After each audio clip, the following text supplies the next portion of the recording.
Good morning, good afternoon, good evening. Dr. Unati, your host. I'm back. I am back with my lovely colleague here, Martina Witter. I'm going to tell you shortly about her. Today, we have a wonderful discussion. I'm so excited about this discussion because it's close to my heart. As a Black woman, as a Black professional, I see all these things. I see all this dynamism about race and mental health in Black women. So today, we're going to explore that. Bring your friends, bring your girlfriends, bring your moms, bring your aunts, bring even your white friends. Other women from other races, they need this. So please join in and share the button. Today, we're discussing something very close to my heart. We're talking about mental health in Black women. We're talking about racism in Black women. And of course, how do all these things affect their self-esteem? Without wasting our time, I'm going to introduce our guest, Miss Martina Witter. She is a lady hailing from UK. Thank you so much, Martina, for joining us. I'm going to just quickly read your biases and then we get on it. Yes. Thank you. So Miss Martina Witter is a cognitive behavioral therapist, health and well-being consultant, author, resilience trainer, and co-founder of Black Women in Business and Professional Network. Martina has 20 years experience working within the well-being and mental health field in both the private sector and NHS, that's in the UK. Martina believes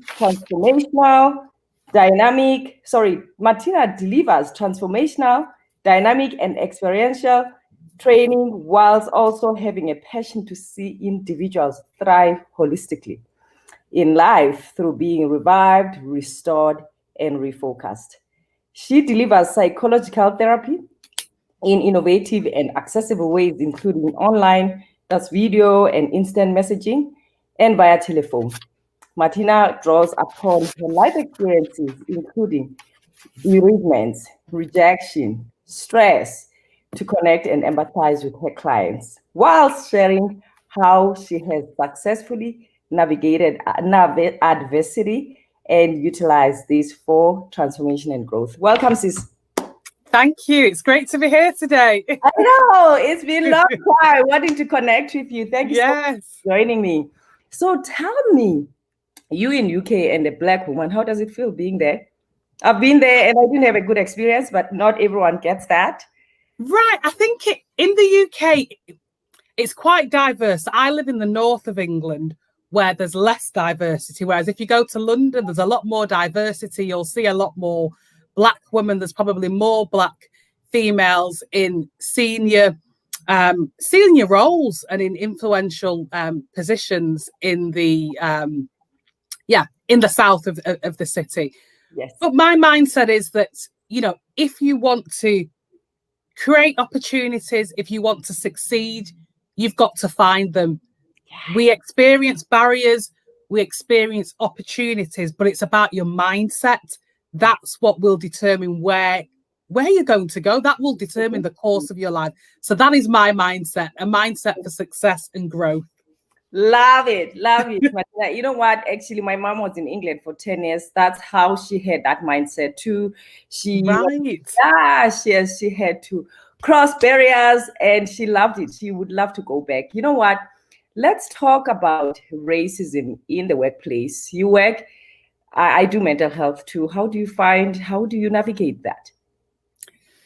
So in the workplace, I think globally, we know racism exists, and with the recent Black Lives Matters protests movement, and also the unlawful murder of George Floyd and many other Black individuals, I think it's just highlighted and amplified.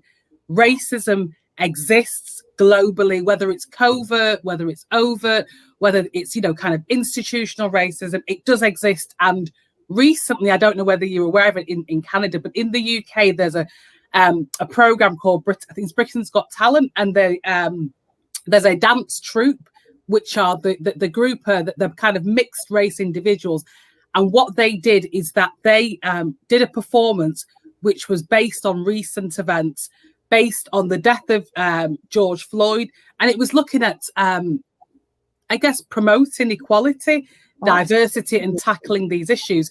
However, there were a lot of complaints. I think it was over, was it 20, at least 20,000? So I highlight that to convey and to demonstrate that racism exists. It exists in the UK, whether you want to believe it or not. It exists, it's rife, and we have to, as Black individuals, males, females, we have got to change that narrative. And it's important to actually to acknowledge it. And I think for me personally, more recently, with everything that's happened and then with COVID, it's given me a lot more time to reflect.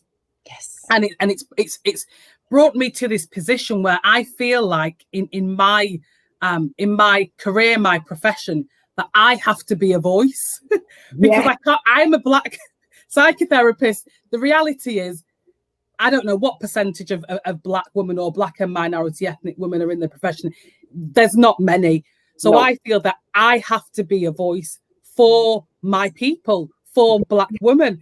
And that's just created a lot of opportunities. I was delivering some training on looking at uncovering unconscious bias and racism in the consulting room. And the feedback was, it just blew my mind. And some people do want to change, but I feel that we've got to step outside of our comfort zones, put our head above the parapet and embrace our unique strength and our unique experience and use it to benefit the world. And that is what I'm doing now. And that is why I'm here. And it's fantastic. I'm loving it.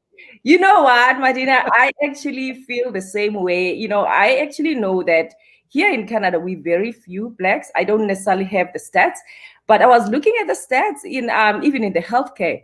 In the US, there's 5.7% of healthcare workers. That includes basically, psychotherapists too, among 13% of Black communities. And I want us to talk more, actually, while we're still talking about healthcare. I read this article written by a lawyer there who unfortunately had breast cancer. And she went through testing and she was found to have this BRCA gene that would definitely basically confirm that she would have such a risk, breast cancer. And you have an option when you have that gene to go for mastectomy. And she declined in the beginning, all because she was Black. And she's actually highlighting on her article that the only reason she was able to get it is because in her school, there's a friend of a friend who knows an oncologist. Like, why do we have to go through the system like that? And this is not a unique situation. So what are you experiencing in your workplace? How are our Black girls, our Black women navigating all that? Because this is a woman who was fortunate because because of her status, she's educated. But we both know that a lot of times our Black women, they don't have such opportunities. They work 2 or 3 jobs. They don't have time to go for screening. Like, how are we going to navigate the system? How are we going to help our women? I think it's about having a collective voice, acknowledging that these problems exist and actually trying to problem solve together. It's about taking a collective stance, not an individualized stance. And I feel, unfortunately, in the Black community, we can be too individualistic, and that creates barriers and prevents our growth. Whereas we need to come together, whether you're from the Caribbean, Jamaica, wherever, we're all Black, come together. And let's be a force to be reckoned with. Let's pool our resources, let's pool our knowledge and our insight. And that's how we can drive positive change. We need to be we need to be the decision makers. We need to be on the boards. We need to bring our experience. And the research shows that diverse boards are more successful and effective.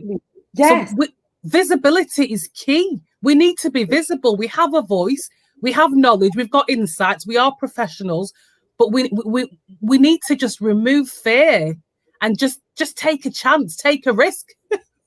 So tell me, you mentioned something that we tend to be individualistic. This happens in business too. Why is it that Black people cannot support? You see communities like people from East India, they work together, they do businesses together, they work collectively and they succeed. People from Pakistan. I have friends from all these races, and they Yeah. work together. What is it that we can? What have we not overcome as a people, Black people? What is it that makes us? I want to be in my corner and succeed alone. I think there's many factors that contribute towards it, but I think I don't know that. Yeah, I think from my experience, there's just that can kind of competitive mindset, and some of it probably is linked to colonialism. I think it's to slavery, unfortunately. I think it's probably linked to that, and the fact that the men and women that were separated. So there's a lack of opportunities for the narrative is division. Yes. And I think unfortunately that is the case. And but for me, I think probably for the slightly younger generations, they're maybe bringing about more change because they're realizing that actually we are a force to be reckoned with. And last week I was co-hosting an event looking at venture capital investment and looking at grant funding, and most of the people that attended were Black individuals, and some of the companies that were there, they solely focus on providing capital and funding to Black business owners. Yeah. So that's showing that the narrative is changing, and that's because resources are being pooled together, and there's nothing wrong with that. It doesn't mean that you're anti-Black or anti-Asian. It just means that you've got strategy and you've noticed there's a gap in the market, and we need to look at addressing it. We can't wait for other people to address it. We need to be change makers. You know what? I love that, because let's talk about our motherland, Africa. Women, they are entrepreneurial. They're entrepreneurs, and they need money. They need access to funding. So I'm loving that. I love that. So tell me, what is it that makes this narrative Black women are strong? It's even within our communities in Black. Let's start about something practical. Men cheating on their wives. And these women will not leave. You are expected even by your in-laws, sometimes by your parents, to stay there. Keep the family together. What is it that makes men, even our Black men, let's not even talk about outsiders, our Black men, what is it? I don't want us to go outside. Let's talk about us. What is it that makes Black men to believe that if I do this to my wife, she's resilient, she'll take it. I can receive emotional and also physical, and this Black woman would still stay here and pull this family together. What is it that makes our men like that? Oh, in general, our community. I would say it's cultural factors. There's cultural factors. I would say it's that it's patriarchy. There's so many factors that contribute to it. I would say there's also religious factors as well, and the fact that women are viewed as having to be submissive, having to, regardless of what happens, to, I guess, endure and be resilient. And it is that strong Black woman, it's that narrative, that stereotype that we've been fed directly and indirectly. And I guess we've probably observed that maybe in our parents. So we feel that whatever we face, we can overcome it. But I think, we're invincible. But actually, it can seem innocuous, but actually it's dangerous, because when you are facing challenges, it's likely that sometimes you can view it in a negative way if you're struggling. So you're more likely to suppress your emotions, you're less likely to seek help. And then that will contribute towards you being more stressed, being more susceptible to developing depression. And that's what the research suggests. So I think we've got to look at trying to challenge the narrative. There are positive aspects of it. So for me personally, I endorse and I embrace the strong Black woman narrative. However, we need to acknowledge that there needs to be a bit more flexibility with it, because it can be quite rigid and it can create obstacles, and you can be quite self-sabotaging. It can cause you to isolate yourself as well when you are struggling, because that narrative, or those core beliefs that you've grown up with, are being challenged. And then if you can't attain this persona of being strong, then the antithesis is that, well, if I'm not strong, it means I'm weak. And And I'm sharing this from my experience. Right. You know, my inner narrative and dialogue when I've experienced challenges and maybe I've not bounced back as quickly as I would have hoped to, my inner dialogue would be that maybe it means you're weak. But fortunately, because I'm self-aware and I've got tools to challenge that narrative, it didn't lead me to it didn't contribute to a negative outcome, but that's because I've got the narratives and the tools. But for those who don't have the tools, it can cause you to become stuck. It can cause you to maybe, you know, demonstrate self-hatred or start maybe self-medicating to cope. Yes. So many negative experiences that can result as a consequence of that strong Black woman narrative. We are superwoman, we're undefeatable. But you know, we are humans. That strong Black woman narrative, in some respects, can dehumanize us as people, as a race. Yes. It's okay to be vulnerable. It's okay to be emotional. Yes. It is. Yes. And it's a learned behavior, like you were saying. You know, I remember coming to Canada too. I came with my 16-month-old child, and I had exams to take here. I had to adjust to the weather, to the culture. You know, I mean, I was used to working with white people, but in my community, my province, I was mostly Black, and my patients were always Black, right? Right. Such an adjustment for me. And I remember, honestly, I was here for years before my partner was able to join us. And I remember listening sometimes to other women, like white women would be like, you know, my husband is working out of town. I'm not coping. I've got this child or I have these children. And I would think in my head, and you know what? Again, downplaying those symptoms that she's because I am personally coping. And I'm like, why would you not cope? He's out of town for 3 days, 5 days. Here am I. I'm here for another year without him. I'm saying it in my head. I'm not going to say it to my patient. But again, it goes back to the narrative we were fed, like you were saying, as kids. We are strong. We are told to be strong, and we don't seek the help. And actually, to be honest, I ended up with high blood pressure. It was because I had headaches to go and check my pressure, and it was very high. Why did I? My body eventually told me that, honey, you are not coping alone here. Right? So again, it's that strong narrative. Let's go back to that statement, because I want us to talk about it now. Moving to the Western world, I'm seeing more and more Black women seeking help. You know, and you know, when I listen to their stories, someone will say, you know, I felt this way, and they are describing depression, and we both know that back in Africa, no one really defines what depression is. No. You know what I mean? And I was surprised in a country like Nigeria, the last time I checked, they have less than 500 psychiatrists for that big country. Right? Yes. So it's a struggle. So these women come to us and tell us that, you know what, I've felt this low for as long as I could remember. Yes. So it is happening. It's out there. So how do we help change our old folks back home, or even here? Because we see it even in Europe. People who are hang on to they hang on to that culture of we are strong. Like, I mean, even our grandparents, they live abroad. How do we change their mindset? How do we do that? I would say it's about challenging the stigma which is associated with mental health, because it's not really spoken about. And if I think about me, like I remember going like when I was a lot younger, my background is my parents are from Jamaica, so I remember going to Jamaica when I was younger, and there was a man who he was clearly psychotic, just in the street, and I guess the terminology that people use is that he's a madman.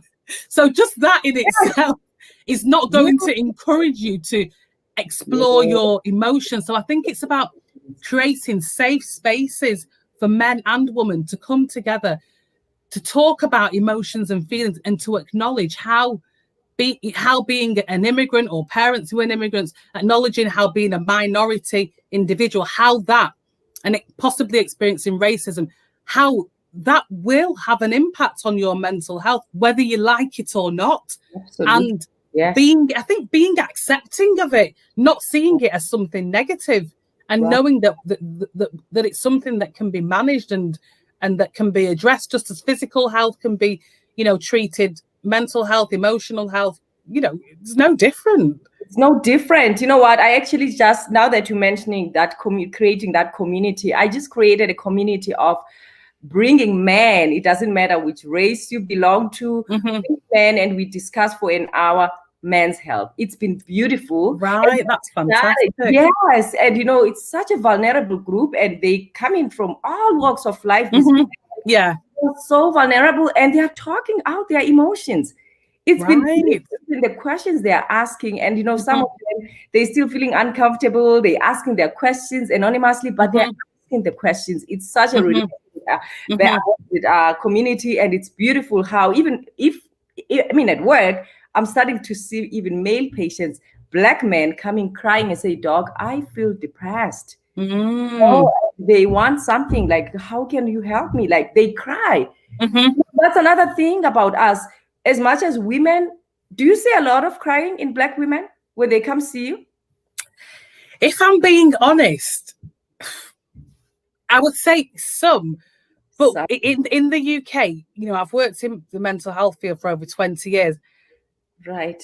Not many. I've worked with Black individuals, but I would say not many come through the traditional routes because of the stigma associated. I'm seeing more recently, and I think that's probably because myself as a Black therapist, I'm more visible. Yes. And I get referrals from private companies, and then I'm seeing that there's more it's Black females. And I think I probably work with more females because men, they tend not to express their emotions. I think it's even more difficult for them, regardless of the cultural background. And then in the UK, the suicide rates for men are just horrific. Yes. There's just so many factors that are contributing towards it. But I've noticed as I've been getting more connected with organizations and individuals who are passionate about Black mental health, I'm discovering that actually there are organizations out there that are focusing on Black men's mental health. Yes. You know what? I love that, because I sometimes feel people moving from their countries, coming for greener pastures, obviously, people, the political situations, the atmosphere back home. Some people from other, like, different African countries move to these countries, and they think things will be better, and it becomes lonesome.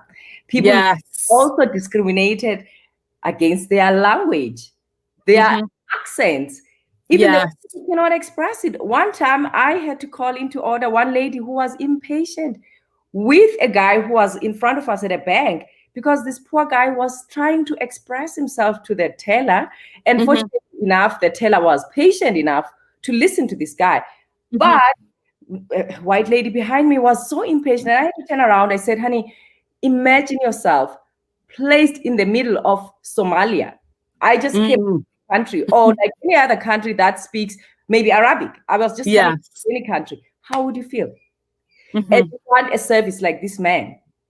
You know what? I kind of thought, think about it a little bit, because sometimes people don't think about, and you know what? This is our human nature. We don't think about our actions sometimes.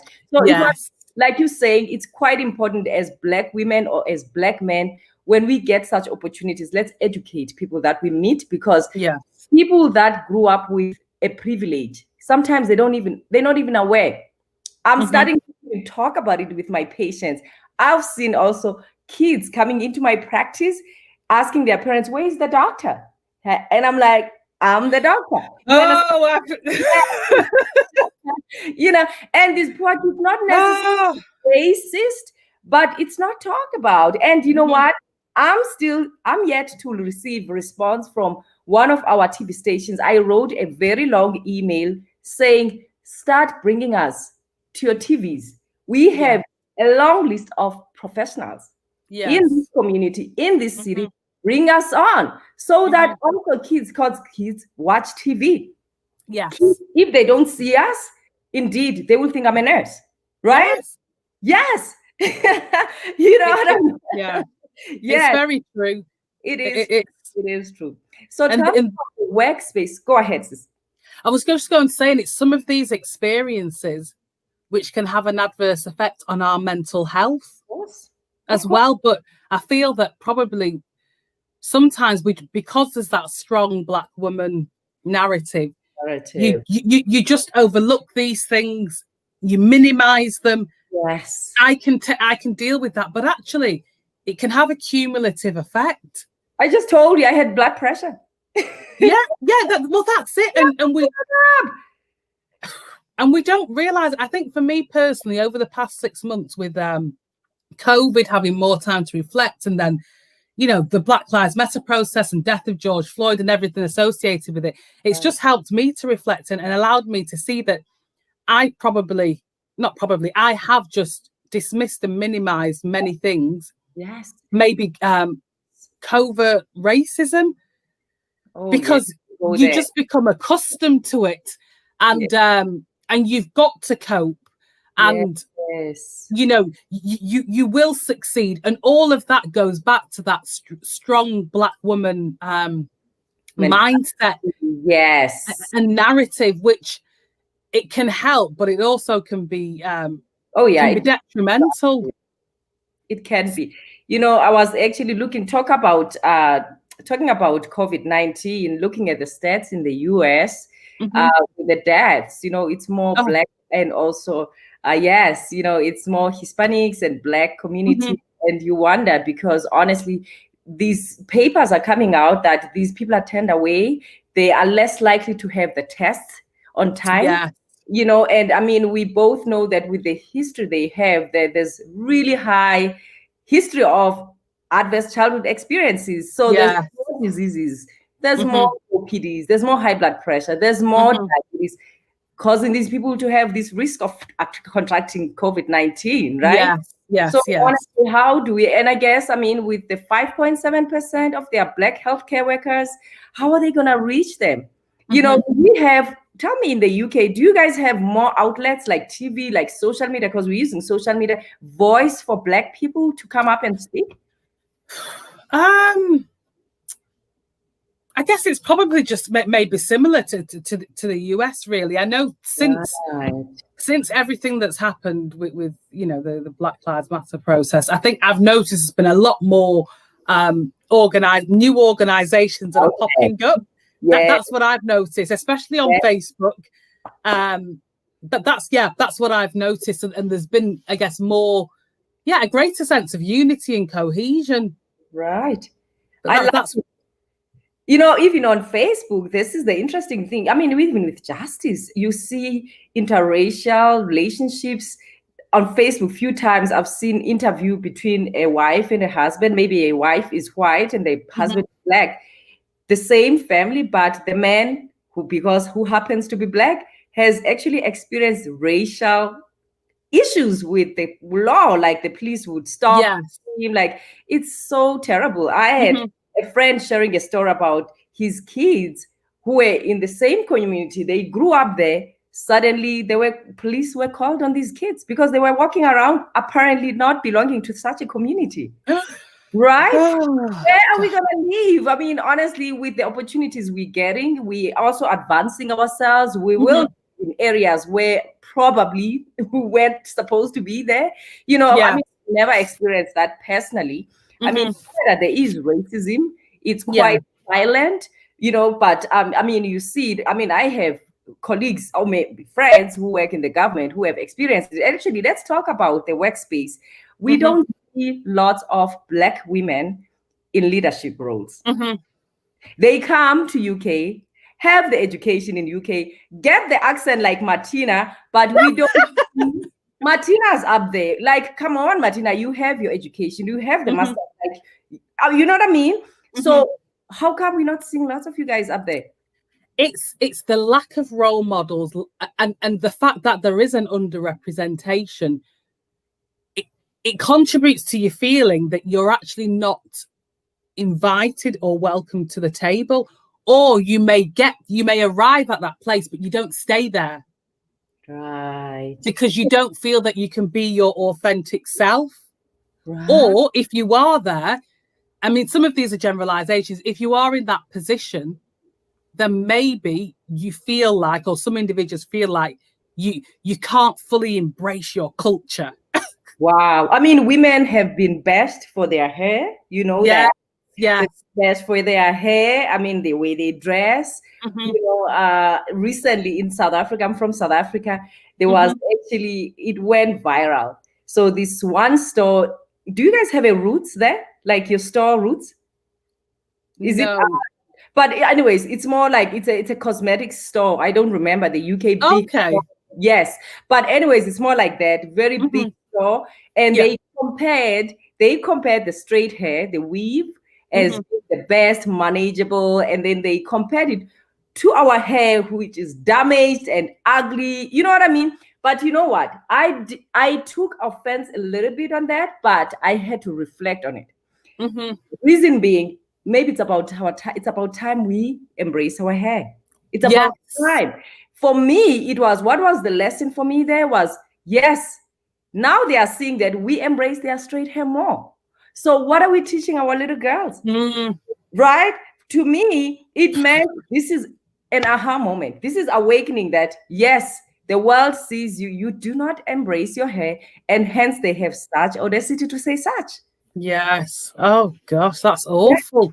And Yeah. that will just have or can have a negative impact on your confidence, your self-esteem, your self-image. And I know for I don't have children, but my friend who's she was telling me about her daughter and how she's having to educate her about her hair, Yeah. show her videos of black children with the same hair Yeah, because her daughter's wondering, why is my hair not like my friend's hair? exactly. Yes. So, Yes. so you need to start early, and Yes. it's about role models and representation again, and providing children with black dolls with afro hair. Absolutely. I've done that. Real, yeah, 2 years. You know what? I mean, I'm guilty of using that weave, but to me, when that advert came out, it gave me such an awakening that, you know what? It's mm, about time you embrace your hair, and yeah, you don't need it to be straight. This is how God created it. Let yes, me tell yeah, it that way. And I'm growing my afro underneath these braids. yeah.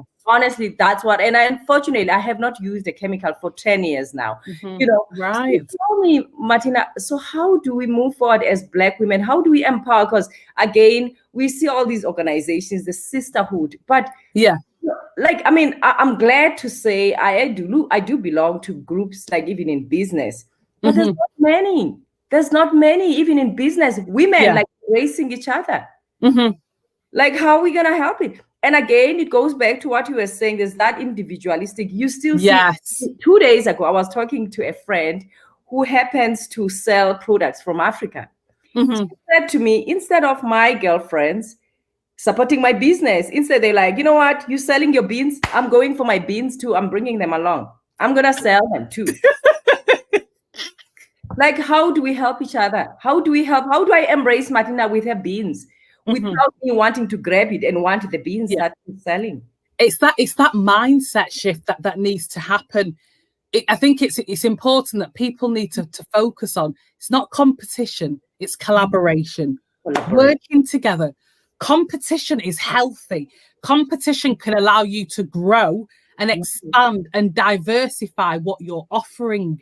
So Yeah, for me, I'm a co-founder of Black Women in Business and I know Professional. that. Yes, yes, And yes. that's what we promote. It's about collaboration. So last week, when I was co-hosting an event with another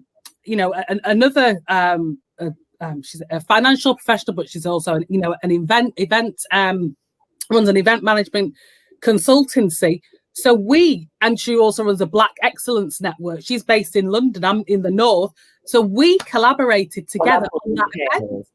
And it's Yeah. about acknowledging that together we are stronger. Yes. It, You it, cannot it, be an island. You cannot be yeah, an island. You no, know, not at all. since I started going into business, I am so much growing because of the collabs. You are Yeah. meeting these women with so much, because me as a clinician, I don't know much about, business.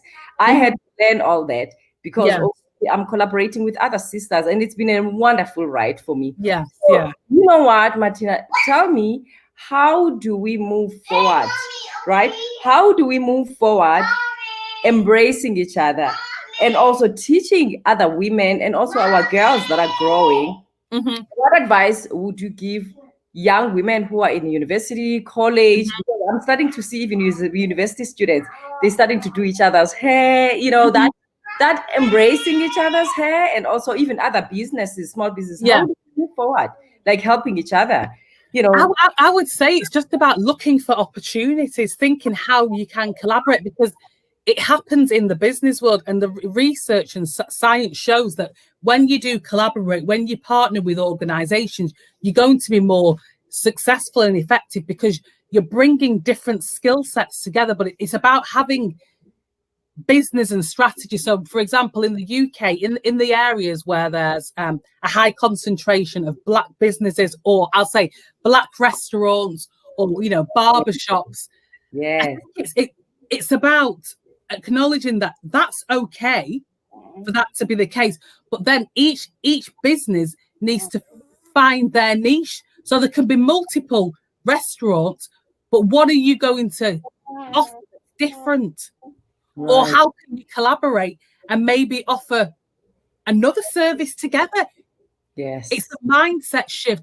And I think, unfortunately, sometimes there's a lack of strategy. And for me personally, I'm learning that, you know what, I am owning my owning who I am, and I'm being more confident in my skill set, and acknowledging that, yes, I'll just be honest, I am a psychotherapist, and I work with people from all backgrounds. But what I'm realizing probably over the past 6 months is that actually my USP is that a lot of Black individuals, or even people from minority ethnic backgrounds, because of racism and other things that have been amplified, that they would prefer to possibly work with someone from an ethnic minority background. So I am now embracing that as something that I have that's unique, and that I can offer something different to my white counterparts. Whereas in the past, I was like, oh no, I don't want to do that. I want to work with everyone. But in business, you've got to niche. That's when you're more successful. And that's what I'm learning. And I'm owning that now. But I work with everyone. I work with everyone. But you've got to follow your passions, and you've got to have that business mindset strategy. See where are the gaps in the market. Yes. And how can you contribute something unique? And when I was preparing for today's session, doing my research and everything, and the literature shows that in the UK, in terms of females that experience common mental health problems, so depression and anxiety, in any given week, this was the research was done in 2014, 29% of Black women in the UK experience common mental health problems. So that's higher than the stats, which suggest that 1 in 4 people will experience common mental health problems. Then it's about 28% for mixed individuals. Then it reduces, I think it's 23% for Asian, 20% for white individuals, and about 16% for white other. So there is a need, because Black women, unfortunately, and mixed, the stats are very close. Our mental health, common mental health, is more compromised because we're experiencing racism, we're experiencing lots of other factors. Also in the Black community, there's more single women, so the stress, different loneliness. We know that if you're single, you're more likely to struggle with your mental health. So it's just about acknowledging this and trying to be a solution. Yes. You know what? Mentioning mental health, being single, and also we both know living abroad, it brings a lot of new culture, right? New communities. Like, I mean, I struggled in the beginning, even fitting into churches, because I'm used to my loud, vibe and rhythm. Yes. Those things as Africans, as Jamaicans, like we are all Africans, to us, that rhythm, that sound says something to my mental. Oh yes, it's important. Yes. Now talk about our Black communities. I have a practice. I have more white patients. Our Black communities don't come to our practice. Mhm. Like they literally don't. One, basically because people are scared to talk about their issues, even to their black sister. Yes. People Yes. are scared that you're gonna talk. And I mean, we are taught confidentiality. You Yes. understand? So we still need to go into our communities and educate people that I understand you better. Like I'm not saying Mhm. my counterparts would never have a good diagnosis. Mhm. Yes. Really, right? But Mhm. you still need to get people that mindset of I know you, I know your culture. Do you understand? Mhm. Like recently, I had a patient who had actually in worm infestations, and Mhm. immediately because he told me he's from Africa, I knew that that's what I saw when I saw back home. Because one, he said in his culture they tend to eat raw meat, right? Right. Oh, wow. So we had to go deep into that. Yes. And he had an opportunity to understand that that could predispose you to worms.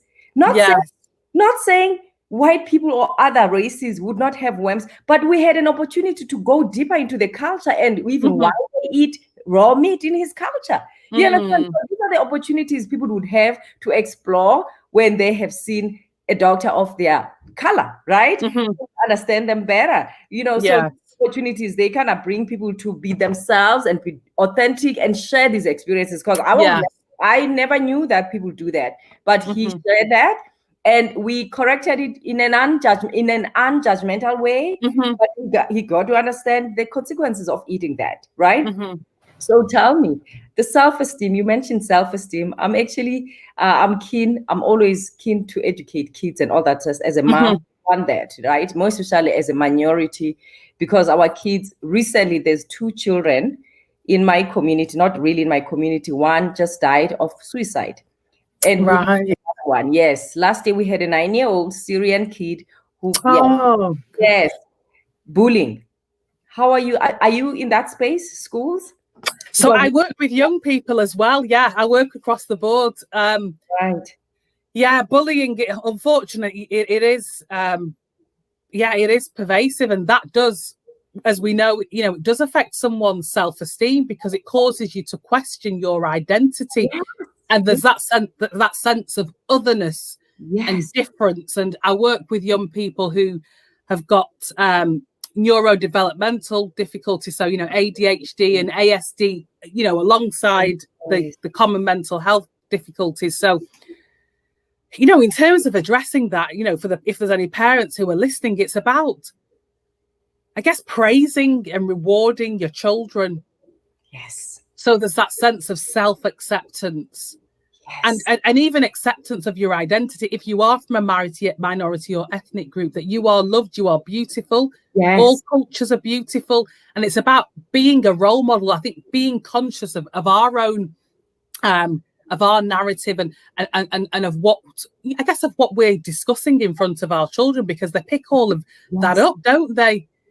So I think that's really important. And then also racism, unfortunately, that will contribute to your self-esteem being Absolutely. affected. Yes. Yeah.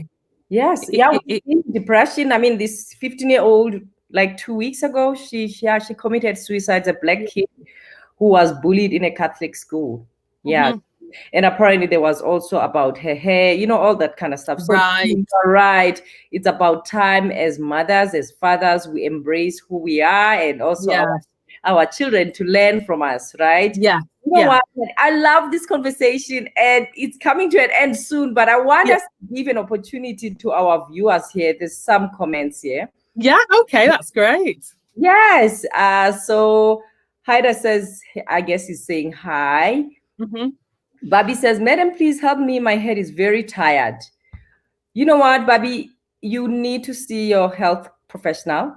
You need to definitely, that head is tired. I would like to explore more of it, right, Mm-hmm. Martina? Yes. Yes. And I think with it's interesting that he shares that. I know a lot of the literature says that for a kind of black and minority ethnic individual, if this is what is suggested, sometimes we tend to focus on our physical symptoms. Yes. Yes. And sometimes don't make the connection between the physical and our psychological, and the mental. Yeah. Yes. You know what? It's actually interesting that Bobby is saying he's tired, because a lot of times black men, when they come with depression, You probably seen it in your practice. They come with headaches, right? Yes. They come with, doc, I have back pain.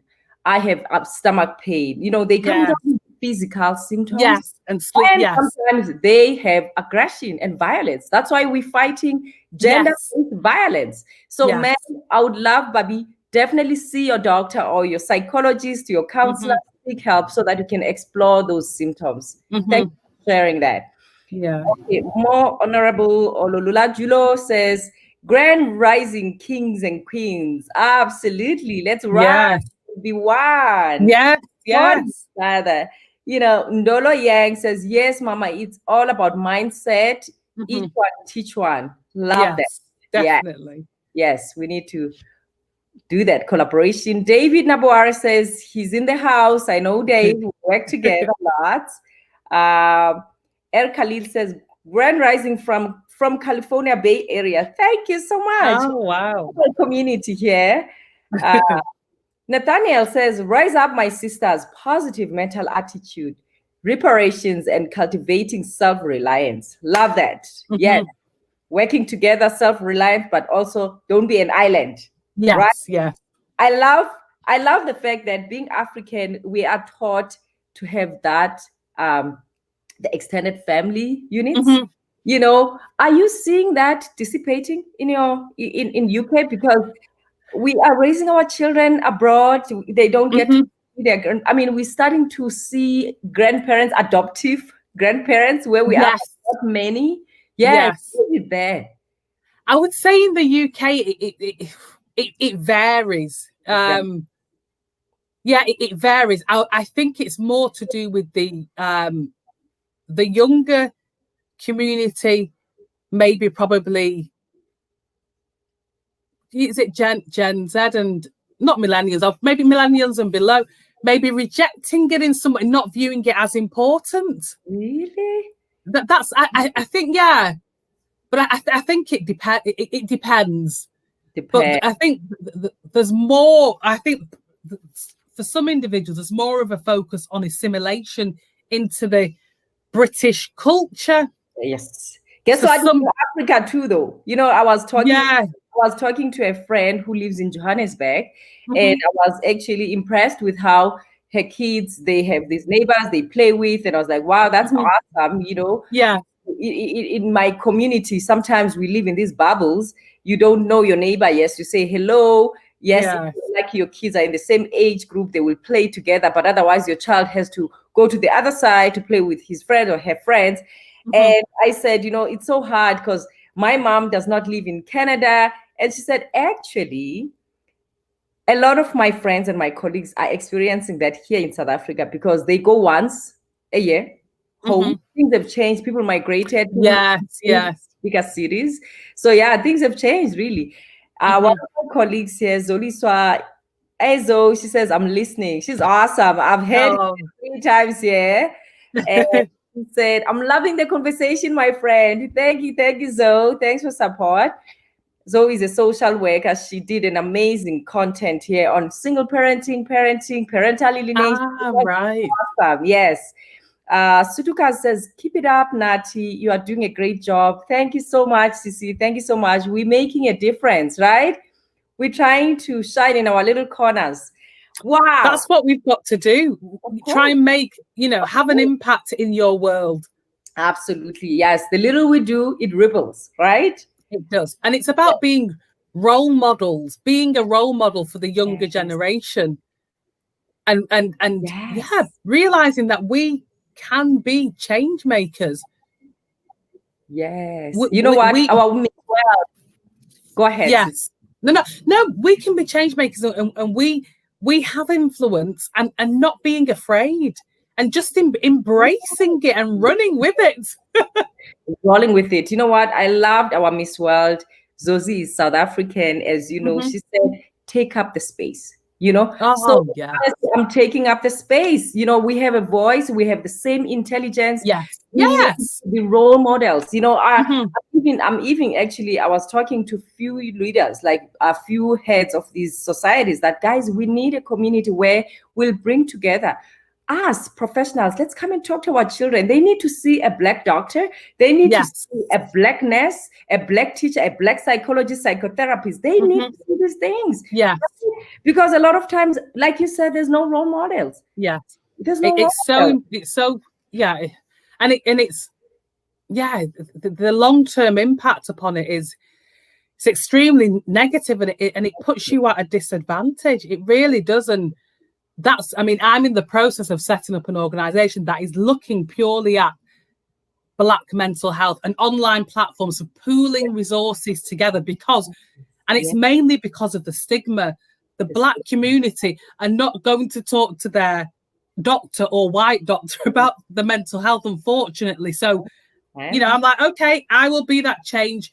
Create an online platform where the resources are, where you can signpost, and it's global. So there's just so many resources. So I'm so happy for that, because I was actually listening to one of my clients talking about their beliefs. Sometimes truly, again, going to a person who understands your culture is very fundamental, because some people, they believe they're feeling unwell because there is some evil spirit. Yes. There's that culture, I used to enjoy reading on anthropology on how really our cultures influence our thoughts and how and honestly, you need that person who's going to understand you. So otherwise, live in this space, headspace, without exploring these thoughts and living in fear of not coming up front, right? So Harry says, I'll stay tuned in. Thank you so much. Thank you so much. So, in closure, Miss Martina, tell us, what can these viewers take home? We have viewers who want to take something home and implement in their community. Yes. So is that in terms of their mental health or in? Yes. Yeah. What they can take home, like in terms of also wanting to show up and taking place. I would say, you know what? Take a risk. Nothing grows in comfort zones. It's time to get out of your comfort zone. Believe in yourself and just take one day at a time. Change is daily. Take one day at a time. Every day, do something that you wouldn't have done. And it's okay not to be okay. If you are struggling emotionally, if you're feeling stressed, that's okay. Welcome to the club. I feel stressed. It's normal. Yes, you are not weak. Whether you're a man or a woman, you are not weak. Acknowledge emotions. Love it. Yeah, and talk more. Find someone that you can confide in. And if you want something to change in your life, in any aspect, you've got to do something different. Love it. Nothing is going to change if you just continue with your daily routines and habits. You're not going to improve. You're not going to develop. Your emotional health isn't going to develop. You're not going to achieve those goals. So it's time to get out of your comfort zone, to take a risk and to start changing and to focus on the opportunities that lie before you. Yes. Don't focus on the obstacles. Focus on the opportunities. We're limitless. We are limitless. That's my belief. We are limitless. I love it. I love it, Martina, because the way other cultures open up when you start talking about your experiences. So really, had you not started that conversation, they will not have that experience, right? So indeed, I'm also loving the fact that we're starting to see in other cultures embracing our jewelry, our outfits. Oh, yes. What? Yes. Actually, Japan, we're going to set up actually a space where African queens will explore and also showcase whatever businesses they have, showcase their outfits, all that stuff. We need to see that, because I think as a people generally worldwide, we need to embrace each other. It's beautiful. We are all on the table. Yes. Oh, I'm loving it. Definitely. Let's see. Someone says something here. Okay, no, nothing. This brings us to the end of our conversation, sis. Thank you so much. I would like to bring you back, because I honestly would love for our Black children to see people like us exploring these issues. Guys, thank you so much for watching this program. Next week, actually, I'm coming back with a man who's going to explore men issues. Oh, fantastic. Thank you so much, Martina. We'll talk. Thank you.